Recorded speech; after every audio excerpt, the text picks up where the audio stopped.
जय श्री कृष्ण दोस्तों, स्वागत है आपका मेरे YouTube चैनल आर के भक्ति में। मैं आज आपको दशा माता की पहली कथा सुनाऊंगा, कृपया उसे ध्यान पूर्वक सुने। जो भक्त मेरे चैनल पर नए आए हैं वो मेरे चैनल को सब्सक्राइब करें, वीडियो को लाइक करें और कमेंट में जय श्री कृष्ण जरूर लिखिए। तो आइए हम अपनी कथा को प्रारंभ करते हैं। एक राजा था, उसकी दो रानियां थी। बड़ी रानी के संतान नहीं थी, छोटी रानी के पुत्र था। राजा छोटी रानी और राजकुमार को बहुत प्यार करता था। बड़ी रानी छोटी रानी से ईर्ष्या करने लगी। बड़ी रानी राजकुमार के प्राण हर लेना चाहती थी। एक दिन राजकुमार खेलता खेलता बड़ी रानी के चौक में चला गया। बड़ी रानी राजकुमार के गले में एक काला सर्प डाल दिया। छोटी रानी दशा माता का व्रत करती थी। राजकुमार दशा माता का ही दिया हुआ था। दशा माता की कृपा से राजकुमार के गले में सांप बिना नुकसान पहुंचाए चला गया। दूसरे दिन बड़ी रानी ने लड्डुओं में जहर मिलाकर राजकुमार को खाने के लिए दिए। राजकुमार जैसे ही लड्डू खाने लगा तो दशा माता एक दासी का रूप धारण कर आई और राजकुमार के हाथ से लड्डू छीन लिए। बड़ी रानी का यह बार भी खाली गया। रानी को बड़ी चिंता हुई कि किसी भी तरह से राजकुमार को मारना है। तीसरे दिन जब राजकुमार फिर बड़ी रानी के आंगन में खेलने गया तो रानी ने उसे पकड़कर गहरे कुएं में ढकेल दिया। चूंकि कुआं बड़ी रानी के आंगन में बना था, इसलिए किसी को भी पता नहीं चला कि राजकुमार कहाँ गया। लेकिन जैसे ही बड़ी रानी ने राजकुमार को कुएं में ढकेला तो दशा माता ने उसे बीच में ही रोक लिया। इधर दोपहर हो जाने पर राजकुमार के न लौटने पर राजा व छोटी रानी की चिंता सताने लगी। दशा माता को भी इस बात की चिंता हुई। राजकुमार को उसके माता पिता के पास किस प्रकार पहुंचाया जाए। राजकुमार को तलाश करने वाले कर्मचारी निराश होकर बैठ गए। राजा व छोटी रानी पुत्र शोक में रोने लगे। तब दशा माता ने भिखारी का रूप धारण किया और राजकुमार को गले से लगाए राजद्वार पर पहुंचा। वह राजकुमार को एक वस्त्र में छिपाए हुए भिक्षा मांगने लगी। सिपाहियों ने उसे धुतकार कर कहा, तुझे भिक्षा की पड़ी है और यह राजकुमार खो गया है। सारे लोग दुख और चिंता से व्याकुल हो रहे।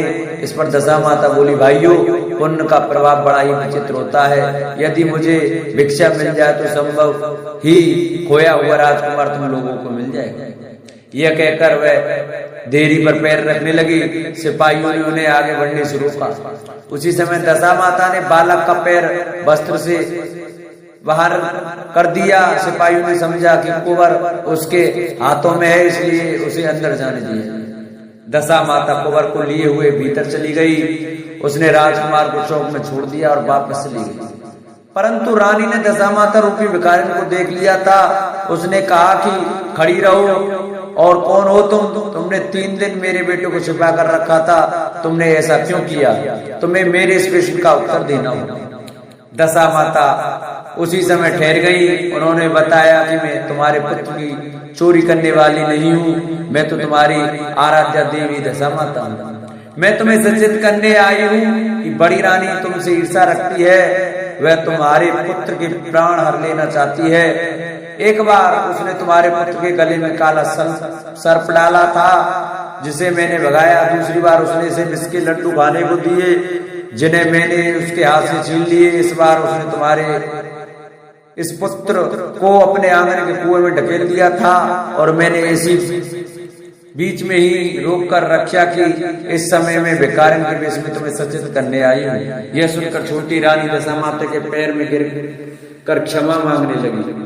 छोटी रानी विनती भाव से बोली, जैसी कृपा आपने मुझ पर दर्शन देकर की है, मैं चाहती हूँ कि आप सदैव इस महल में निवास करें। मुझसे जो सेवा पूजा होगी मैं करूंगी। इस पर दशा माता बोली, मैं किसी के घर में नहीं रहती। जो श्रद्धा पूर्वक मेरा ध्यान स्मरण करता है मैं उसी के हृदय में निवास करती हूँ।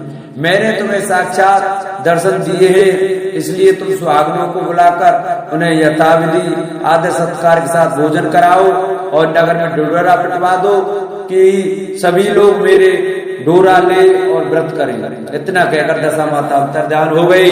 रानी ने अपने राज्य की सौभाग्यवती स्त्रियों को निमंत्रण देकर बुलाया और उबटन से लेकर सुरोभूषण श्रृंगार कर उनकी यथाविधि सेवा कर भोजन कराया और दक्षिणा में गहने आदि देकर विदा किया।